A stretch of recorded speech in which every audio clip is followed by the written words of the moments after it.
Hola, ¿cómo están? Gracias por recibirnos en sus hogares. Empezamos un capítulo más del programa Implacable por las pantallas de C9N. Hoy estamos con un líder emergente de la Asociación Nacional Republicana Partido Colorado. Inició su carrera, se inició en la arena política a los 32 años. Fue presidente de seccional, intendente, ministro, senador electo y entre otras cosas también. Y hoy podemos decir que en la semana el presidente electo Santiago Peña lo ha nombrado o ha dicho que lo designará como ministro de la vivienda, el más conocido como el MUV. Estamos hablando del ingeniero civil Juan Carlos Baruja. Le damos la bienvenida. Ingeniero, ¿cómo estás? ¿Qué tal, Rodolfo? Muy buenas noches para toda la audiencia. Realmente muy contento por esta invitación, permitirme estar en contacto con una gran audiencia y bueno, hablar de esto que, como vos estás diciendo, en la semana fui honrado por el presidente electo Santiago Peña en la designación de ministro de la Vivienda y el Urbanismo a partir del 15 de agosto. Lo tomo esta responsabilidad con mucha alegría y realmente con el compromiso firme de dar respuesta a lo que se ha comprometido en campaña nuestro presidente electo, que el tema de la vivienda va a ser uno de los ejes centrales y fundamentales en los próximos 5 años, por el gran impacto que esto genera, tanto en lo social como en lo económico. Juan Carlos Baruja, ingeniero civil por la Universidad Nacional de Asunción, especialista en tecnología y administración de la construcción por la Universidad Católica Nuestra Señora de la Asunción, magíster en planificación y conducción estratégica nacional, Consejo de Defensa Nacional, Instituto de Altos Estudios Estratégicos. En la función pública, fue titular de la Secretaría de Obras Públicas de la Gobernación de Paraguarí, ministro asesor de la Presidencia de la República en temas relacionados con las políticas, planes y programas relativos a la reducción de la pobreza, ministro de Agricultura y Ganadería, presidente de la seccional colorada número 223 Manuel Talavera de Paraguarí, intendente municipal de la ciudad de Paraguarí por 2 periodos y gobernador del departamento de Paraguarí. Fue proclamado como senador nacional para el periodo 2023-2028 por el movimiento Honor Colorado. En el gobierno entrante asumirá como ministro de Urbanismo, Vivienda y Hábitat.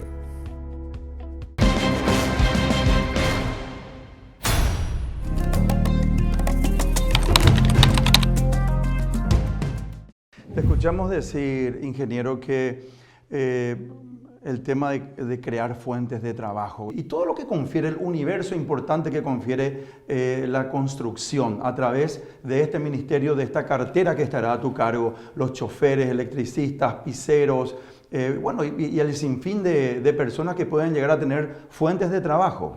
Asimismo, ¿verdad? En la construcción de viviendas se estima que trabajan en forma directa e indirecta 10 personas por cada vivienda. Estamos hablando del albañil, como está diciendo, del pisero, del electricista, del plomero, del chofer que lleva los materiales a la obra, la arena, la piedra, el ladrillo, el olero que construye o realiza el ladrillo, la teja, el tejuelón, en fin, todo lo que conlleva una construcción que tiene un gran impacto y ha sido también uno de los ejes centrales en la campaña del presidente electo Santiago Peña, la generación de empleo. Así que con la construcción de vivienda estamos logrando varios objetivos al mismo tiempo. Por otro lado, el déficit habitacional en la República del Paraguay supera las 1 millón de viviendas, en el sentido de viviendas nuevas, viviendas que necesitan ser ampliadas, viviendas que necesitan ser mejoradas. Hoy tenemos un gobierno que en los últimos 2 periodos anteriores está llevando un promedio de 37.000 soluciones habitacionales. Cifra importante pero insuficiente. En 5 años. En 5 años. Aproximadamente 35 o 37 mil viviendas. Aproximadamente en los 2 últimos periodos, tanto el gobierno de Mario Abdo Benítez, que está concluyendo con el periodo de Horacio Cartes, esas son las cifras que se han llevado adelante, ¿verdad? Cifras importantes pero insuficientes, Rodolfo, ante la gran demanda y el gran déficit que tenemos en la República del Paraguay, por lo cual este compromiso es realmente muy importante, y por eso el presidente Peña en campaña ya ha identificado esta problemática y lo puso como eje central, porque al sueño de la casa propia, lógicamente el impacto en la economía que implica todo lo que hemos hablado de la generación de empleo va a ser muy importante, que es también un tema central en los próximos 5 años, la recuperación económica de la República del Paraguay luego los años de pandemia que no solamente afectó a nuestro país, sino al mundo entero, ¿verdad? Te escuchamos decir, Juan Carlos, que tu afán es duplicar esa cantidad de viviendas realizadas en periodos anteriores. Es decir, si hablamos de 35, 37 mil, estamos hablando de 70 mil viviendas. ¿Será posible eso en los próximos 5 años? ¿Cómo va a ser el ingeniero Juan Carlos Baruja? ¿Qué master plan tiene pensado para que ocurra eso? Bueno, más que Juan Carlos Baruja, el gobierno de Santiago Peña, ¿verdad? Bueno, en el sentido, claro, en el sentido de que es una aspiración. Yo hago una aspiración que es lo ideal como mínimo, ¿verdad? Si vos me decís en forma personal, me gustaría que 5 años después, si nos encontramos acá, hemos logrado duplicar los números de los gobiernos anteriores, si es posible triplicar o cuadruplicar, ¿verdad? Para acortar esa brecha. Y nosotros tenemos 2 ejes centrales. Por un lado, lo que hemos conversado, 37.000 soluciones habitacionales en promedio, que es lo que los sucesivos gobiernos están llevando adelante para las familias vulnerables, las familias indígenas. Pero por otro lado tenemos otro eje de la clase media que está pagando un alquiler. Estamos hablando entre 300.000 y 500.000 familias que mes a mes están pagando un alquiler que lastimosamente no le permite todavía acceder a un crédito que pueda comprar una vivienda propia o mandar construirle por las exigencias, por las tasas de interés que probablemente hoy hacen inviable que él sea sujeto de crédito. Entonces, es otro eje que queremos trabajar, Rodolfo, que ya lo hemos hablado con el presidente electo, mirando los datos estadísticos en el año 2022, 3.700 familias accedieron a su crédito de mi primera vivienda. Se estima que en este año 2023 alcance a 4.000. Si nosotros logramos mejorar los plazos, bajar las tasas de interés, bajar un poco el nivel de exigencia, yo creo que podemos duplicar o triplicar este número de la clase media. Es decir, hablamos de 8.000, 12.000 personas que año tras año puedan acceder a un crédito, que puedan, reitero, comprar su casa propia o mandar construir una, ¿verdad? En vez de pagar un alquiler. Eso va a disparar muchísimo más la economía en el país por todo lo que hemos hablado, la cantidad de mano de obra que va a trabajar, los materiales que se van a adquirir, porque también, por otro lado, tengo ya una indicación directa del presidente Santiago Peña de dar prioridad a la utilización de materiales tradicionales en la ejecución de las viviendas. Eso implica adquisición de ladrillo, adquisición de tejas, tejuelones, piedra, ¿verdad? Y que también este sector importante de la cerámica en la República del Paraguay va a tener mayor dinamismo y mayor demanda, sumado a la ejecución de mano de obra local. Así que realmente es una cartera que tiene mucha implicancia en lo social, en lo económico. Es un lindo desafío. Estoy muy entusiasmado por esta oportunidad en que podamos trabajar por el país. ¿Quiénes pueden acceder a los créditos? ¿Cuál es la reglamentación que se tiene en cuenta, básicamente por lo menos para poder acceder al crédito? Debe ser una primera vivienda, supongo, ¿verdad? Bueno, en el país, Rodolfo, existen experiencias de créditos AFD en donde el Estado tiene una participación. Esta experiencia está teniendo resultados y es lo que permite en el año pasado 3.700 familias hayan accedido. Se está previsto que sean 4.000 este año. pero convengamos que a medida que acerquemos las exigencias a la realidad de una gran masa que está vinculado básicamente en el ingreso, podemos tener más familias que puedan acceder a estos créditos. Y eso lo vamos a poder lograr bajando las tasas de interés, ampliando los plazos, y eso va a requerir también de un diálogo con el sector privado, que lo va a llevar el propio presidente Peña adelante, ¿verdad? Que es una persona especializada en la economía, conoce lo que es crédito, y si el sector privado más el Banco Nacional de Fomento logramos este objetivo de reducir las tasas de interés, ampliar los plazos, más familias de la clase media van a tener posibilidad de acceder a este crédito y, reitero, en vez de estar pagando mes a mes por el alquiler que una casa no es suya, logremos que él pague mes a mes por una casa que sí va a ser suya. Se escucha un murmullo tácito, hasta si se quiere, que de repente los colorados tendrán mayor privilegio, que estarán los colorados por encima de los paraguayos. Eso no va a ser así, supongo.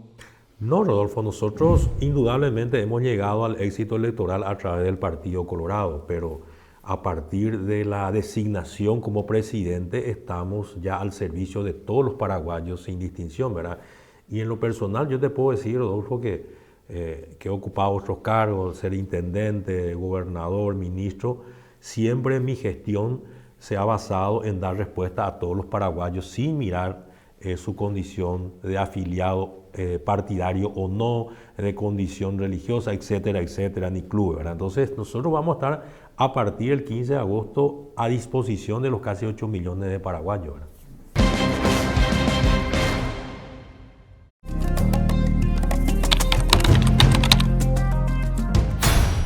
Hablando de lo que acabas de decir, que fuiste intendente, creo que antes fuiste presidente seccional, sí, después fuiste intendente, fuiste gobernador. ¿Cuál fue tu carrera política y qué legado dejaste en cada sitio donde estuviste? Bueno, así me inicié políticamente como presidente seccional en la ciudad de Paraguarí, que es mi ciudad, ¿verdad? Posteriormente llegué al cargo de intendente en el año 2006, fui reelecto en el año 2010 y antes que concluya mi segundo periodo, en el año 2013, asume la presidencia de la República don Horacio Cartes y me invita a ser parte de su gobierno, primeramente como ministro asesor en temas sociales. Y en enero del año 2016 él me designa ministro de Agricultura y Ganadería, cargo en el cual estuve hasta octubre del 2017, en donde renuncié para postularme al cargo de gobernador que estuve hasta el mes de enero. Y bueno, hoy soy electo y proclamado senador. Y bueno, esta semana el presidente Santiago Peña me ha designado como el próximo ministro de la Vivienda. Es un poco a grandes rasgos. ¿En qué elección te presentaste y no ganaste? ¿O estás invicto? Y realmente todas las elecciones, puedo decir que en donde participé hasta ahora siempre salí victorioso. ¿Y cuál era el secreto? Yo creo en la gestión básicamente, Rodolfo. Yo estoy convencido y siempre he llevado adelante esa premisa en todos los cargos que he ocupado. He tratado de cumplir de buena manera. Recuerdo que en un momento un país me había dicho que siempre uno tiene que dejar un legado en su gestión, en donde el cargo que uno ocupe siempre tiene que dejar. Entonces, realmente mirando para atrás en los lugares que estuve trabajando, siempre han quedado legados de mi gestión. Si miro la última, que es la más cercana como gobernador, hoy miro hacia atrás y veo que mi departamento tiene la primera unidad de terapia intensiva en el Hospital Regional de Paraguarí con 8 camas, tiene el primer centro integral de la mujer donde se hacen estudios especiales, tiene un laboratorio de alta complejidad, tiene un pabellón materno infantil en el hospital de Carapeguá, tenemos un parque ecológico y recreativo en el de Cerrojú, en la ciudad de Paraguarí, hemos ampliado 8 centros asistenciales. En fin, hemos hecho numerosas obras que quedan como legado y que yo creo que eso ha sido reconocido en mi departamento y en otros departamentos. Entonces soy una persona convencida que el éxito está basado en la gestión.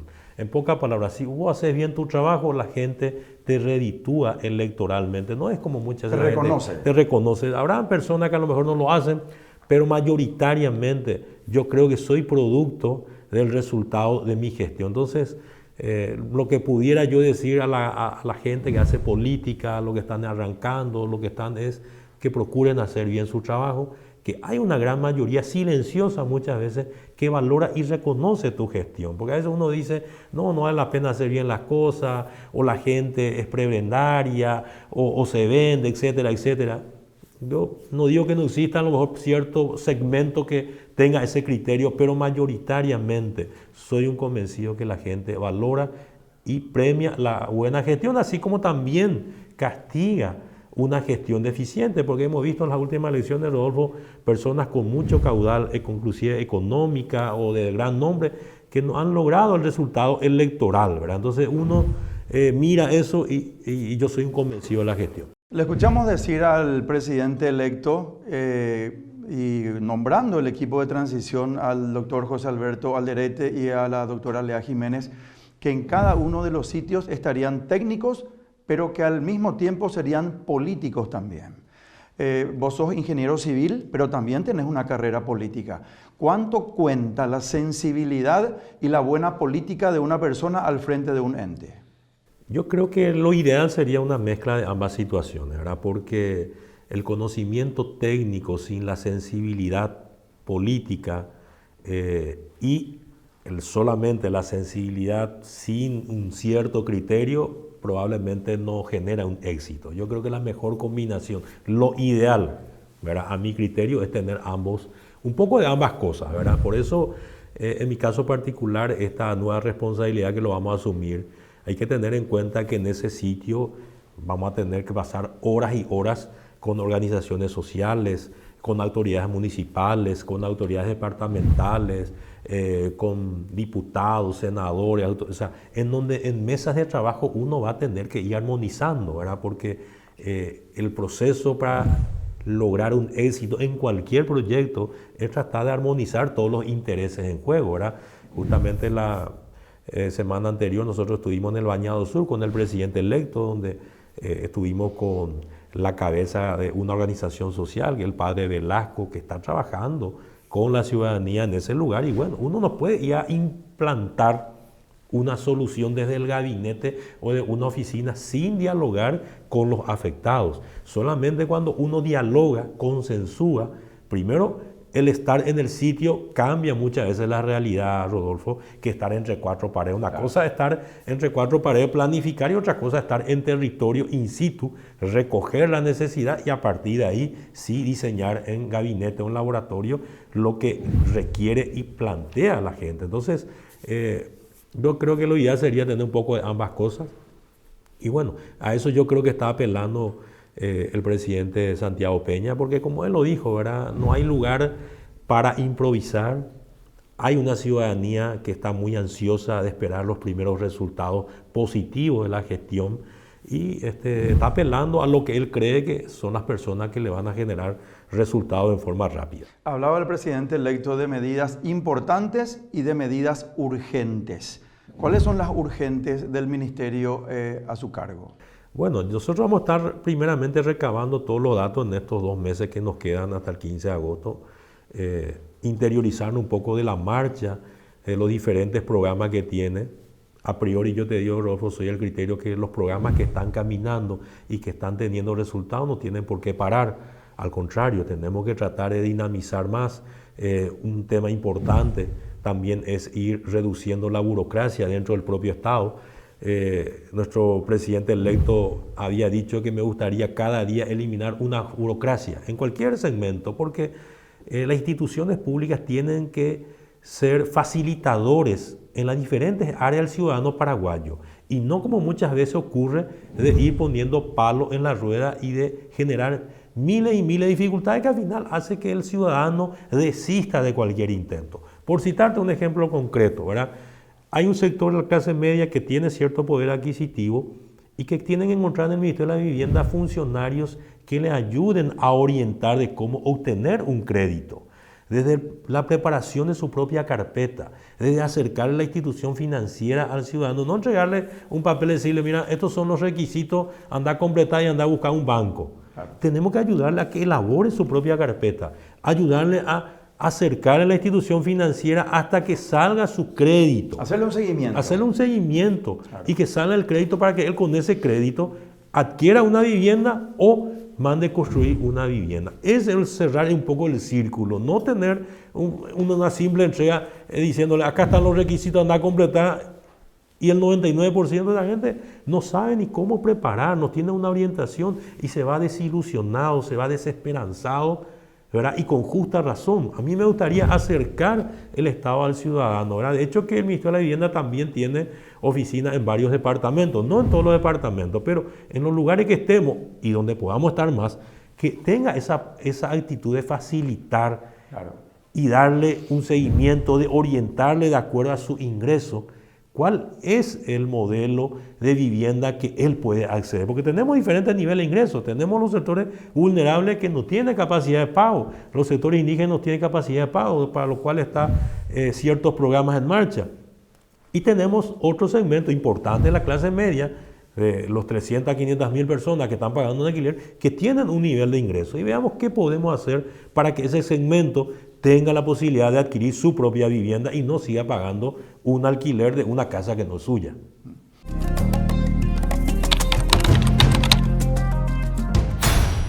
Después de agosto vas a estar al frente de un ministerio y el presupuesto va a depender del gobierno central. No obstante, fuiste intendente, fuiste gobernador y la burocracia del Estado está muchas veces en descentralizar el Estado. Escuché que en varias ocasiones dijiste vos y otros intendentes y gobernadores también, ¿cómo puede activar, y ya hablando un poquito, esto es de política social, ¿verdad?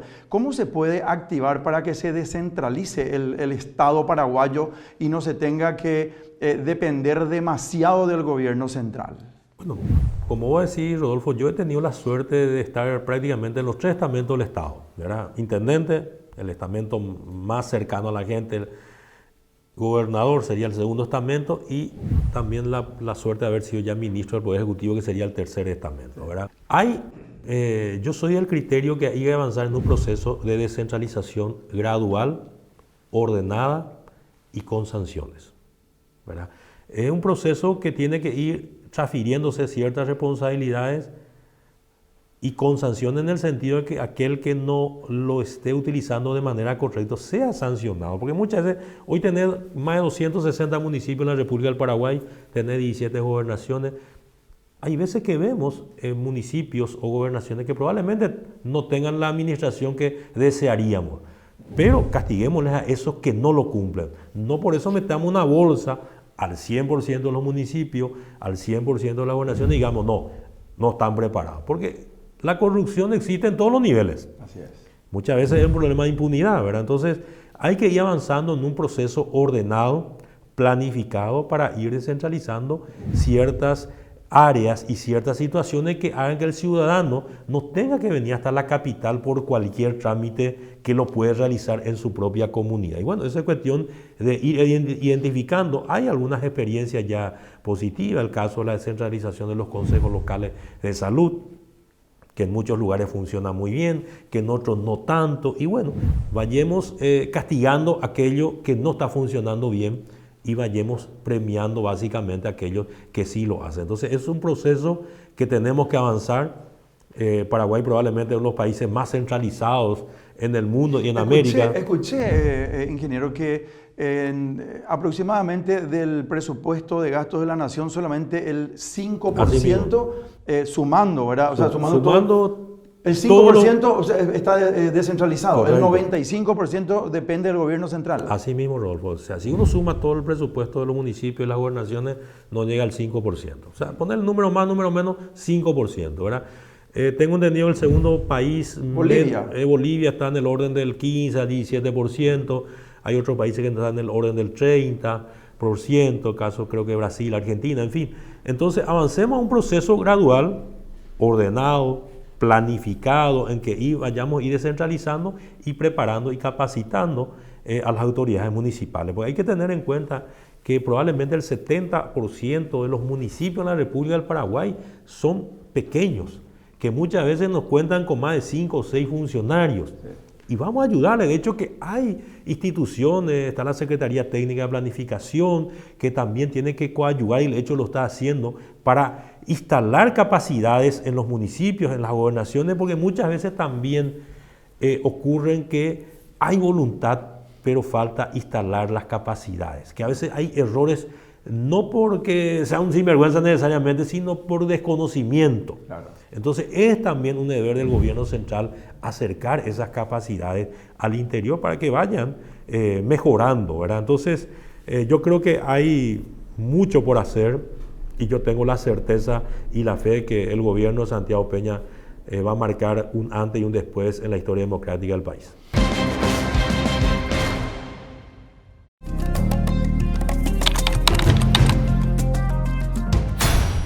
Para que funcione cualquier circunstancia tiene que haber un buen equipo. Eso es una obviedad. Ahora, el equipo del Poder Ejecutivo nombra, arma, coordina el presidente de la República con su vicepresidente, me imagino, y su equipo. Ahora, dentro de cada circunstancia, dentro de cada ente, por ejemplo, del MOVE, ¿quién armará el equipo? ¿El Poder Ejecutivo o el mismo ingeniero Juan Carlos Baruja armará su propio equipo dentro del ministerio donde va a asumir próximamente para que posteriormente, si las cosas no funcionan, el presidente te pueda decir, bueno, vos armaste todo tu equipo, pero si yo te estoy poniendo las personas que van a colaborar en tu equipo, quizás vos le puedas decir al presidente, sí, pero no me dejaste combinar mi equipo, me armaste vos el equipo, entonces ahora vete vos con los resultados. ¿Qué respuesta me das? Así como vos estás diciendo, realmente el presidente Peña nos da toda la autonomía para armar, porque así también, bien vos lo dijiste, si algo funciona mal, nosotros los ministros tenemos que entender, los próximos ministros, que somos fusibles.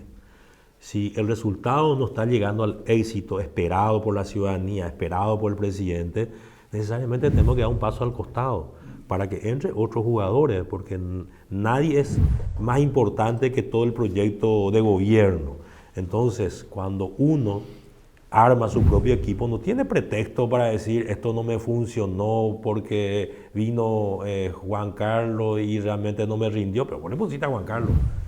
Pero si, como vos decís, por ahí le impones a Juan Carlos y decís, no, pero lo que pasa es que me fuiste Julano, yo te dije luego que no era lo ideal, pero como me dijiste, le tuve que poner. Entonces tiene una holgura para un poco manejarse en esos términos. Así es que ese va a ser el criterio, es el criterio del presidente electo y de generar resultados. Por eso que él, reitero, en algún momento ya lo dijo, no hay lugar para improvisar, no hay tiempo, no hay margen para la espera.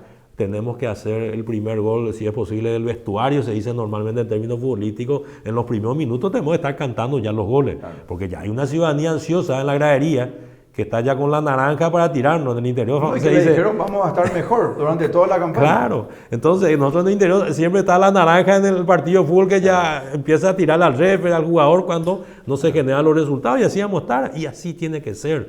Entonces, por eso que va a requerir de dar los resultados en forma rápida, inmediata, que se canten los primeros goles, porque vamos a estar mejor, ha sido nuestro eslogan, como vos decís, y tenemos que trabajar para que eso ocurra. Ministerio de Urbanismo, Vivienda y Hábitat. También está a cargo, por ejemplo, la reestructuración del Centro Histórico de Asunción. ¿Cómo te llevas con Nenecho? No, yo tengo una muy buena relación con el intendente en general. Con toda la clase política tengo muy buena relación. No, digo, para hacer un trabajo coordinado. Sí, no, pero no es solamente... Porque eso sí que es algo urgente. Claro, el tema del centro, la rehabilitación del centro histórico involucra a muchas instituciones, muchos ministerios, entes, incluido la Municipalidad de Asunción, ¿verdad? Yo tengo la convicción y la confianza que vamos a poder articular bien. Es una obligación de los próximos ministros articularnos y no ya trabajar como compartimiento estanco, como ponerle habrá ocurrido en otros momentos, ¿verdad? En donde a veces uno era más celoso de su ministerio que el propio proyecto. Nadie está encima del proyecto nacional, ¿verdad? Ningún ministro puede estar por encima. Acá tenemos la necesidad, la obligación de articular acciones para que los proyectos se puedan concretar. Porque en el tema de vivienda, no solamente del Centro Histórico Rodolfo, estamos hablando de proyectos integrales. Cuando yo hago una vivienda, no es solamente hacerle la vivienda y tirarla ahí. Tengo que tener camino, acceso. Eso implica que pueda yo trabajar con el Ministerio de Obras Públicas y Comunicaciones, con los municipios y gobernaciones. Implica tener servicios de salud, servicios educativos, implica también generación de empleo. Eso es el Ministerio del Trabajo, Ministerio de Industria y Comercio, Ministerio de Salud, Ministerio de Educación. O sea, estos proyectos son proyectos integrales y el centro histórico cae dentro de esa lógica en donde vos tenés los edificios del nuevo gobierno instalados y ya concluidos, en donde algunos ya empiezan a estar trasladándose, incluido el MUT, que tiene también parte de su nueva oficina en ese lugar, que seguramente vamos a estar averiguando cómo está el proceso de traslado. Entonces tenemos varios edificios que hoy están sin uso, que perfectamente pudieran ser departamentos en donde vivan, por ejemplo, la gente que van a trabajar en esa oficina de gobierno u otras personas que puedan desarrollar. Entonces hay que mirar eso. Ahí tengo entendido ya un proyecto con financiamiento inclusive de lo que es el centro histórico, y bueno, vamos interiorizándonos de eso. Está el otro tema que hemos visitado, el caso del Bañado Sur. Está otro tema emblemático a mi criterio, que es el predio en Mariano Roque Alonso, frente a la Expo, sí, en donde la parte del frente es del IPS, pero después el resto del fondo es una propiedad del Estado paraguayo. ¿Cómo estará la estructura para ser reutilizada? Bueno, fueron demolidos casi todo menos 3 torres, ¿verdad?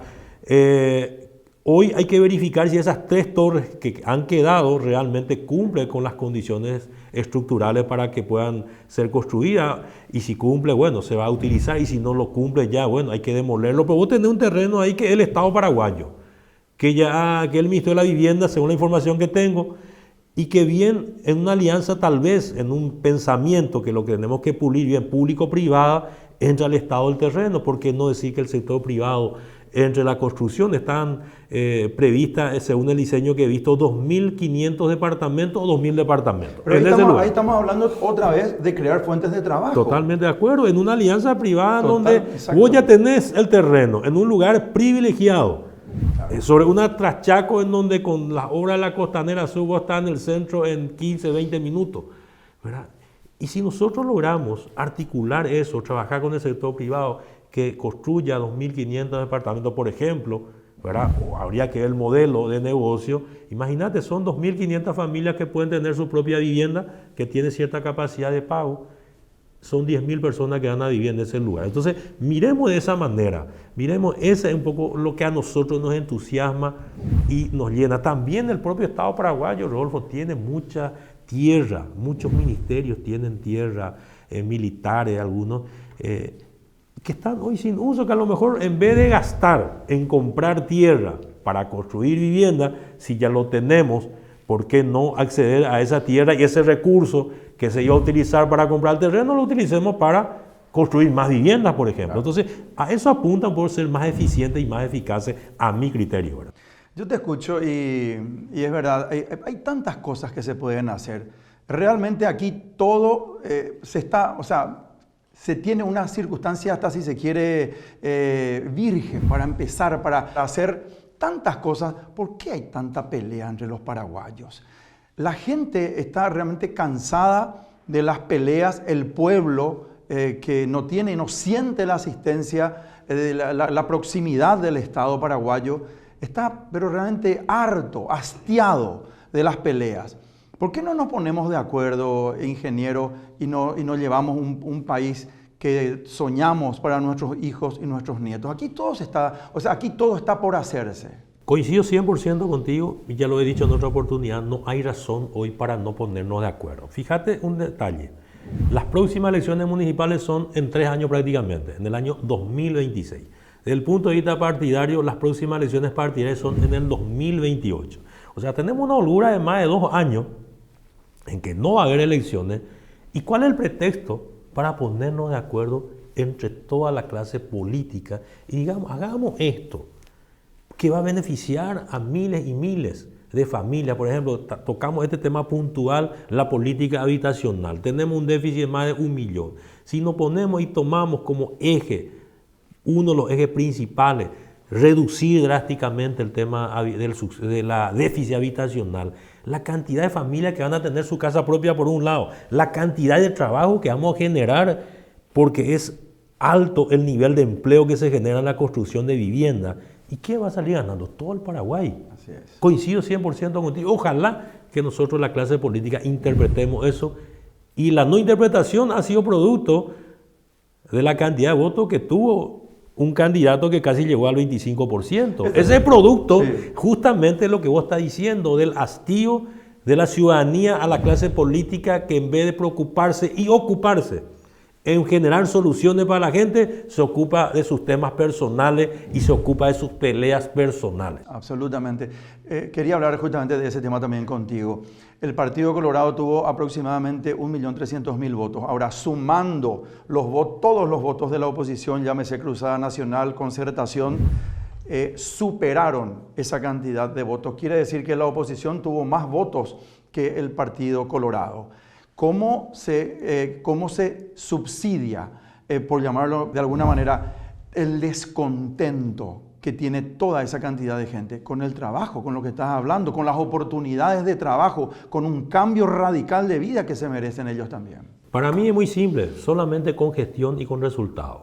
O sea, nosotros para poder captar el día de mañana gran parte de esa gente que no nos votó, la única manera que el día de mañana, si nos volvemos a exponer electoralmente, nos pueda votar es que hagamos un buen trabajo y que cumplamos el eslogan de nuestra campaña, que estén mejor la mayoría de las familias paraguayas. No hay otro secreto. Para mí política es solamente gestión, un poco la posibilidad de articular acciones conjuntas de todas las instituciones, aprovechar las oportunidades, ser más eficientes, más eficaces, ¿verdad? Cuando hablamos, por ejemplo, del tema de utilizar los terrenos de las instituciones públicas. Yo inclusive te puedo poner un ejemplo que nosotros hicimos en la gobernación de Paraguarí, en donde hicimos el parque ecológico Cerro Junco en un predio del Comando de Artillería. Firmamos un convenio con ellos, era un predio que estaba sin uso, de más de 20 hectáreas, ¿verdad? Entonces, ¿qué dijimos?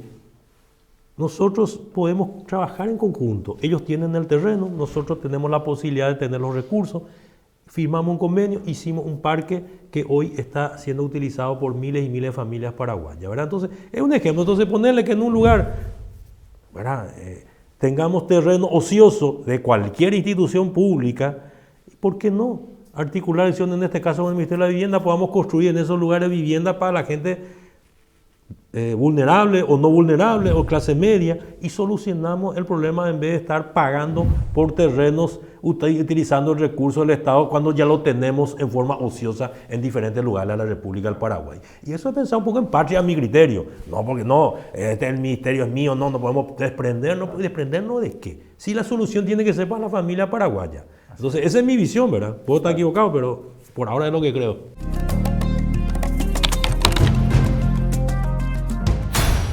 Hay algunos barrios que ya se hicieron, por ejemplo, el San Francisco, ¿verdad? Sí. Te escuché decir que una pata estaba hecha y faltaba quizás la otra pata. Por ejemplo, tener industrias próximas para que las personas que habitan en ese sitio puedan tener una circunstancia positiva laboral.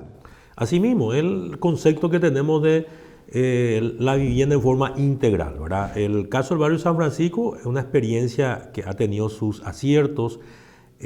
No se concluyó una de las patas importantes, que era la generación de empleo a través de la instalación de una industria.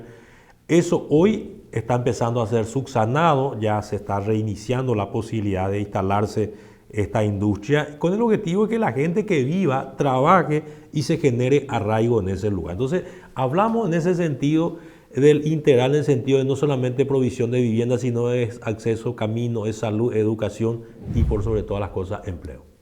También te escuchamos decir, ingeniero, que el tema de las licitaciones, ¿te gustaría que se abra el espectro a más empresas y no centralizar en algunas nomás, dando más oportunidad de trabajo también a quienes se presenten a las licitaciones respectivas? Asimismo, si vos me das a elegir a mí, y si en un momento, por decirlo, uno va a licitar 2.000 viviendas, ¿por qué no abrir en varios paquetes en vez de que una sola empresa sea la ganadora de estas 2.000 viviendas? Nosotros tenemos muchas pequeñas y medianas empresas que también están aptas. ¿Por qué no abrir paquetes, ¿verdad? En varios, qué sé yo, en vez de hacer una empresa adjudicada con 2.000, por decirte, si hacemos 10 paquetes de 200, claro, tenemos 10 empresas que están siendo adjudicadas. Exacto. Con esa cantidad, y en eso ampliamos por el espectro y hacemos que los recursos un poco se expandan mucho más, ¿verdad? Ese a priori sería mi criterio, salvo que alguien me demuestre lo contrario, ¿verdad? Pero esa es un poco la idea, así como también el tema de las viviendas con el uso de materiales tradicionales,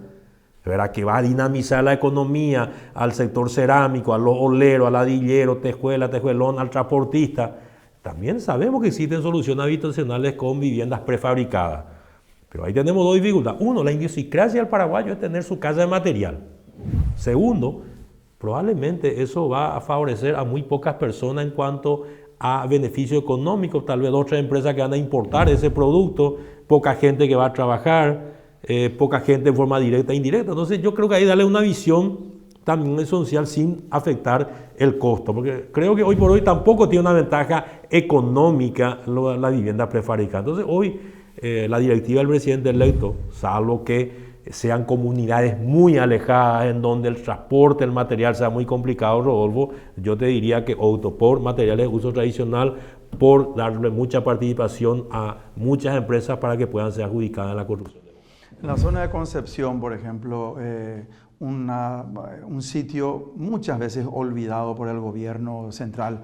¿Tienen pensado hacer algo en esa zona? Y recordemos que también ahí existen grupos subversivos que se ufanan o que tienen como bandera la inasistencia del Estado, que utilizan la falencia y la pobreza para tomar como nuevos soldados y nueva parte de su mal llamado ejército a las personas que terminan sumiéndose a una circunstancia subversiva por falta de recursos. ¿Tendrá, por ejemplo, el gobierno central y el ministerio que estará a tu cargo alguna atención especial en esa zona?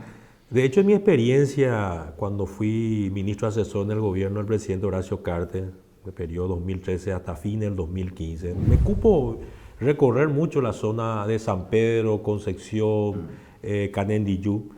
Y la gente, producto de la falta de oportunidades, la falta de trabajo, es la que ha generado y ha sido el caldo de cultivo para que se puedan generar estos grupos subversivos, ¿verdad? En la medida que el Estado hace presencia, en la medida que hay servicios de salud, educación, vivienda, trabajo, eso va retrocediendo, ¿verdad? Yo creo que por eso, si uno mira en los últimos 10 años, inclusive ha habido inversiones muy importantes en ese sector, en esos departamentos, que si uno mira las estadísticas también ve que se ha reducido el accionar de estos grupos subversivos, ¿verdad? Si uno compara lo que es hoy a lo que era 10 años atrás, va a ver que tenía mucho más dinamismo, mucha más presencia, ¿verdad? Pero hoy la manera de combatir eso es con presencia del Estado, es con caminos, es con salud, es con educación, es con empleo, y darle esa oportunidad a la gente de decir, sí, hay oportunidad dentro del Estado, y no que el Estado encuentre como una causante de su pobreza y su falta de oportunidades.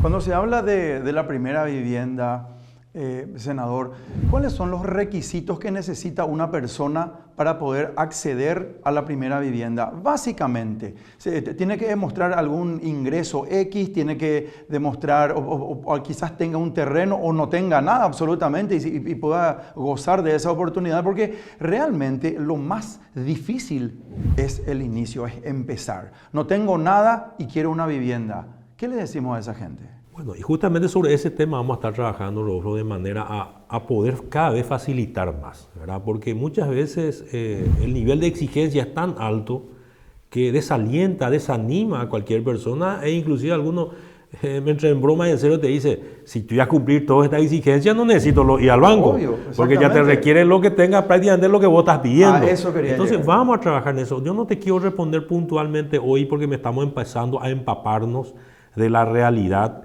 de este ministerio, pero sí claramente trabajar para que la burocracia por un lado y también la posibilidad de los requisitos en una alianza que podamos generar con el sector privado, también con el sector público a través del BNF, podamos ir bajando las tasas de interés, ampliando los plazos y apuntemos a los países en desarrollo que muchas veces tienen crédito a 25, 30 años y es que le permite entonces acceder a un crédito que pueda o comprar una casa ya hecha o mandar construir una casa en base a un proyecto que él lo tenga, ¿verdad?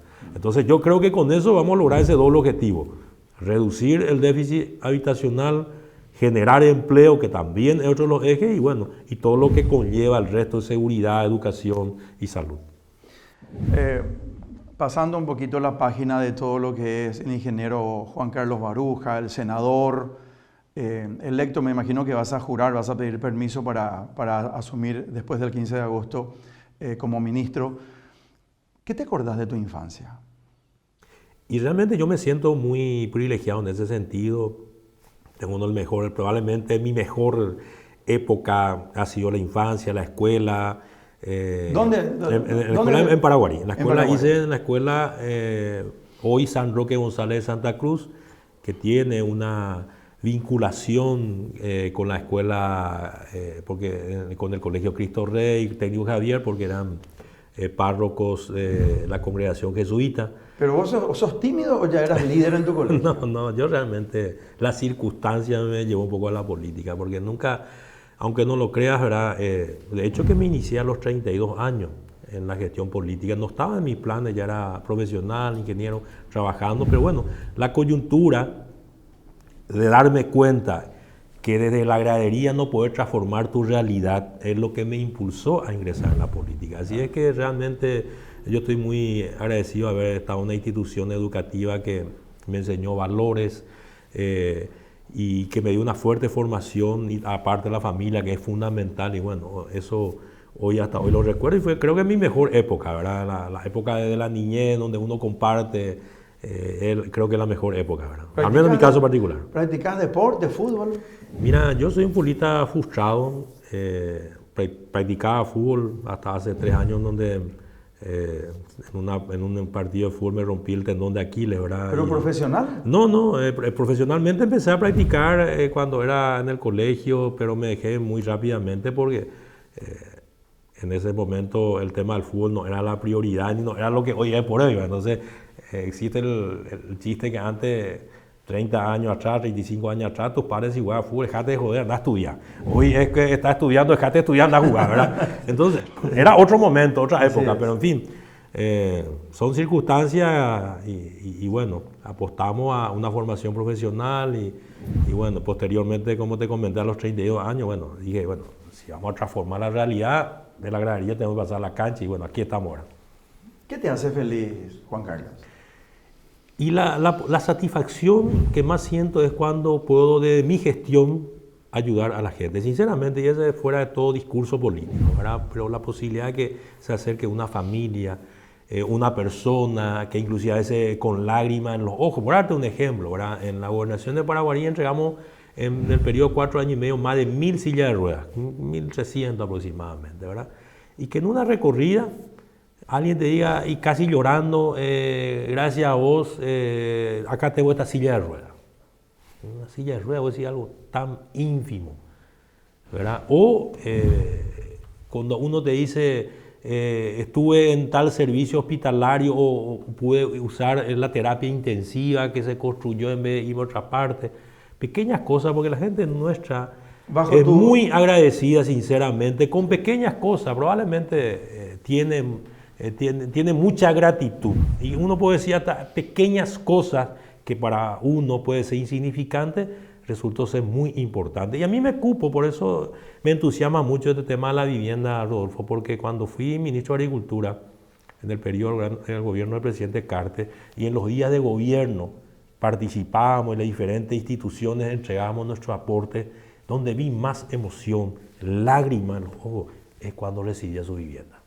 Cuando la familia recibía. Oía gente llorando, porque nunca soñaron con tener una casa, nunca ni pensaron ni se imaginaron. Entonces, esto me entusiasma mucho, la posibilidad de poder dar alegría y concretar sueños de miles de familias que hoy están esperando y que sin la mano solidaria del Estado va a ser imposible, porque no tuvo la posibilidad ni la suerte de tener tal vez una formación que le permita tener un mejor ingreso, porque muchas veces uno es producto de las circunstancias, no tuvo la oportunidad de acceder a una institución educativa, de poder formarse, y nosotros del Estado tiene que estar para esa gente. No podemos decirle, no, ustedes ya están condenados, y ahí tiene que estar la presencia del Estado, ¿verdad? Así como también el sector privado tiene su área de acción.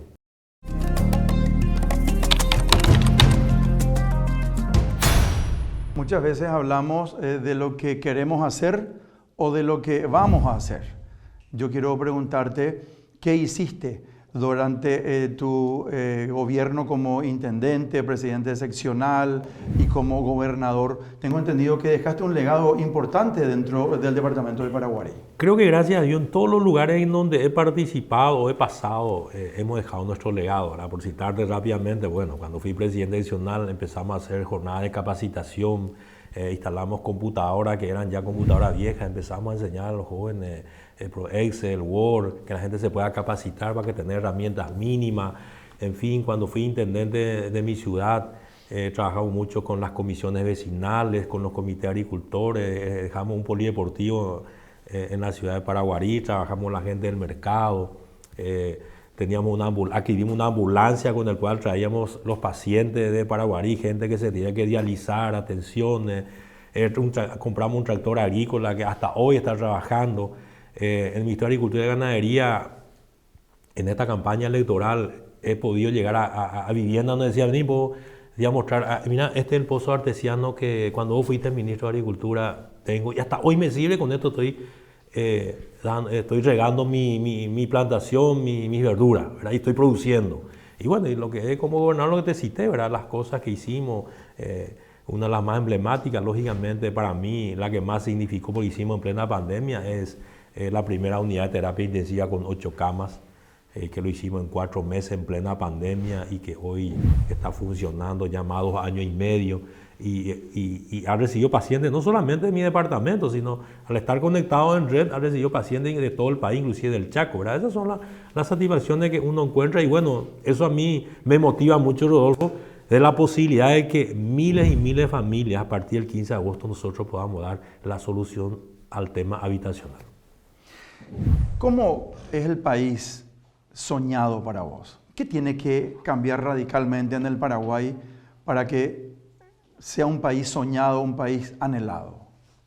Bueno, yo siempre trato de ser un poco optimista, ¿verdad? Nosotros tenemos nuestras dificultades en el país, pero también hemos tenido avances importantes en los sucesivos gobiernos. Cada gobierno ha tenido sus aciertos y ha tenido sus errores. Entonces yo creo que sí tenemos que profundizar áreas muy sensibles como salud, educación, que todos tengan la misma oportunidad, porque convengamos, Rodolfo, un niño, un joven que esté, por decirte, en un lugar alejado, en Buyapeví, por decirte, en mi departamento, ¿verdad? No siempre tiene la misma oportunidad de un niño que está hoy en un colegio privado de la capital, ¿verdad? Yo creo que esa brecha lo ideal sería, porque muchas veces uno, llegado a la juventud, a concluir, bueno, es como que alguien tenga una Ferrari y otro tenga un escarabajo, por más buen conductor que sea. Imaginemos que la Ferrari es todo lo que la formación ha adquirido en esos años, el otro el escarabajo. Entonces es muy difícil competir en ese tipo de situaciones. Entonces yo creo que hay un gran compromiso y una gran conciencia que el tema de educación y tema de salud tenemos que trabajarlo más fuertemente en la República del Paraguay porque está finalmente vinculado al resto de lo que podamos hacer. ¿Tendrá gobernabilidad el presidente electo en ambas cámaras? Es muy importante y eso te pregunto como senador, que si bien vas a pedir permiso, de igual forma fuiste senador electo. En la Cámara de Diputados y en la Cámara de Senadores, ¿tendrá gobernabilidad? Algo importante y excluyente para un buen gobierno.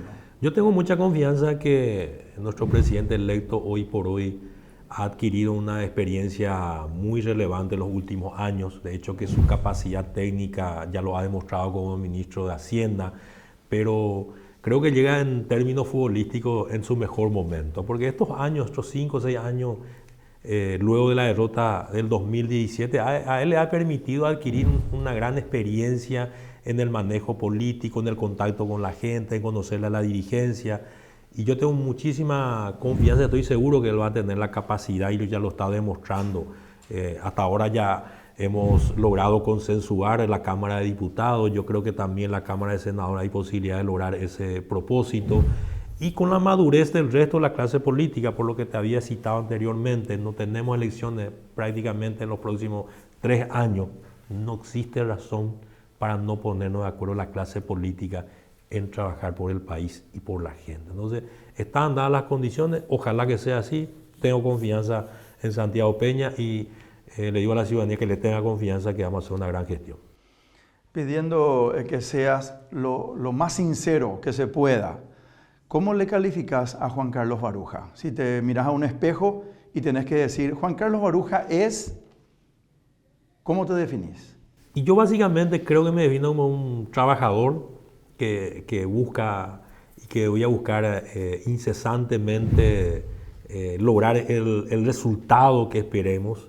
En ese sentido soy muy tenaz, para algunos un poco caprichoso, pero muchas veces el capricho o la tenacidad o la terquedad bien aplicado es positivo, yo suelo decir. Porque cuando uno se fija una meta, yo tengo la meta de que nosotros tenemos que superar los números de los últimos 2 gobiernos. Esa va a ser mi obsesión de inicio y dar respuesta a mí. O sea, que esa es un poco mi línea, de la de ponerle el esfuerzo, de trabajar incesantemente, no importa el día, no importa la hora, sino buscar el resultado. Nosotros somos producto del resultado, como en el fútbol, ¿verdad? El técnico es producto del resultado y nosotros en nuestra gestión vamos a ser producto del resultado. Los números van a hablar por nosotros, no lo que yo digo, sino lo que yo hago. Finalmente, y agradeciéndote tu presencia, senador Juan Carlos Baruja, quiero que te refieras a todas las personas que están viendo este programa Implacable, a la inmensa teleaudiencia, esas personas que tienen el sueño, el anhelo de tener una vivienda digna, de reformar la suya o de tener su primera vivienda, que ven en vos una esperanza, una luz y un sueño por cumplir. ¿Qué le decís? Yo le diría a la ciudadanía que no pierdan la fe, que no pierdan la esperanza, que busquen concretar sus sueños, que uno lo primero que tiene es querer para lograr cierto propósito y que nos tengan y nos den, no te digo la paciencia, sino tengan la fe y la confianza de que realmente este equipo que va a arrancar el 15 de agosto desde el presidente Santiago Peña no tiene más otro deseo que hacer una buena gestión, de concretar lo que fue nuestro eslogan de campaña, que en 5 años, si nos volvemos imaginariamente a encontrarnos y reunirnos, decir, realmente valió la pena, los que nos votaron y aquellos que no nos votaron dijeron, realmente han cumplido y que en alguna vez, si hay otra oportunidad, le vamos a dar nuestro voto de confianza porque han cumplido y que la clase política realmente está recuperando la credibilidad. Porque es importante, un país sin también una dirigencia política puede ser muy peligroso, sin partidos políticos fuertes. También puede ser muy peligroso para la República o para cualquier democracia. Así que ese sería mi mensaje, Rodolfo, agradecerte tu espacio. Espero que nos volvamos ya a encontrar en gestión, donde la próxima vez que te visite te venga a decir, ya estamos haciendo esto, estamos llevando adelante este proyecto, ¿verdad? Porque mucho discurso no es lo que la gente quiere encontrar realidades y es lo que yo siempre usé como eslogan en la gobernación de Paraguarí cuando fui gobernador, hechos no palabras. Éxitos. Muchas gracias por tu presencia. Gracias, Pablo. Así cerramos un capítulo más del programa Implacable, hoy con la presencia del futuro ministro del Ministerio de Urbanismo, Vivienda y Hábitat, ingeniero Juan Carlos Baruja. Si tenés sueños, lucha por ellos, tarde o temprano, todo se cumple. Chao.